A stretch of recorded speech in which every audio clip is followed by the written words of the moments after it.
Почитувани, ви посакувам Божиот благослов да биде со сите вас. Зашто Бог толку го возлюби светот, што го даде својот единороден син, да секој што верува во него, да не загине, туку да има живот вечен.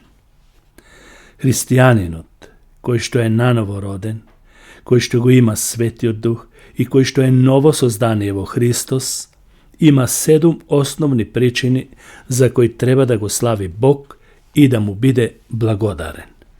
Прво, тој е ослободен од проклетството на законот, целосно ослободен. Зашто Библијата вели: Христос не ослободи за слобода. Според тоа, стоите цврсто и не починувајте му се повторно на робскиот јарем.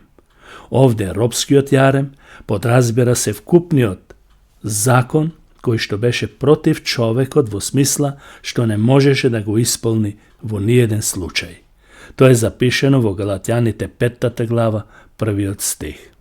Второ, христијанинот кој што е наново роден, тој е ослободен од осудата на гревот.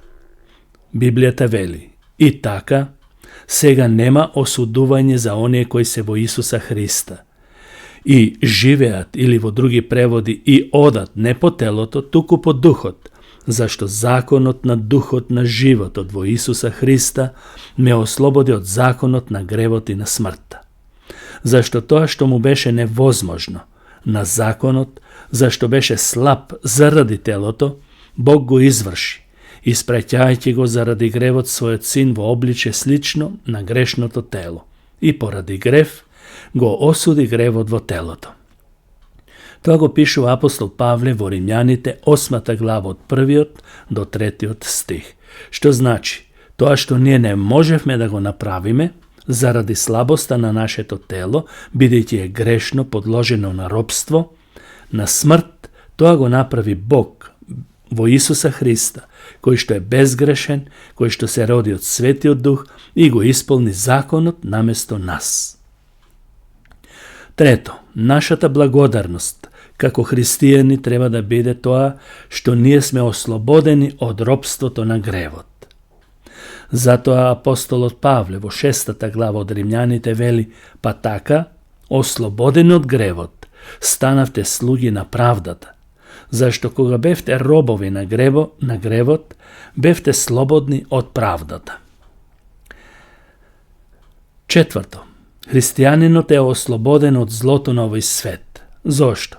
Затоа што Исус Христос, со тоа што го испрати Светиот Дух во нивните срца, во неговото срце, му дава сила да се спротивстави на грешните желби и страсти од овој свет. И затоа Библијата вели: Исус, кој се даде себе си за нашите гревови, за да не избави од сегашниот лукав век, по волјата на нашиот Бог и Татко. Тоа е запишено од перото на апостол Павле до Галатјаните 1 глава, 4 стих. Понатаму христијанинот е благодарен и ослободен од власта на темнината. Библијата вели: тој не избави или ослободи од власта на темнината и не пресели во царството на својот возлюбен син. Тоа го пишува апостол Павле во Колосјаните 1 глава 13 стих. Власта на темнината, тоа е власта на злото, на сатанските измами, на сатаната, од царството негово. Ние сме преселени во царството на возлюбениот син, тоа е Исус Христос. И Исус не ослободи од стравот на смртта. Исус зеде учество во тоа, со тоа што стана човек, и со смртта да го уништи оној кој ја имаше власта над смртта, односно ѓаволот, и да ги избави сите кои од страв, од смртта, преку целиот живот беа во робство. Тоа е запишено во Евреите 2 глава 14 и 15 стих.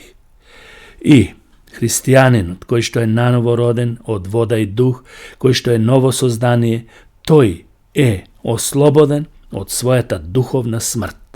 Тој го познава Бог и сега не живее во духовна смрт, не познавајќи го Бог.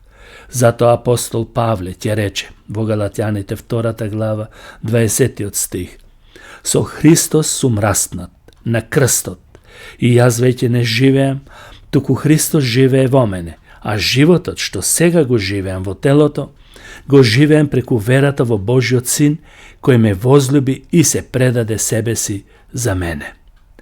Почитувани, дали согледуваме зошто треба да бидеме благодарни?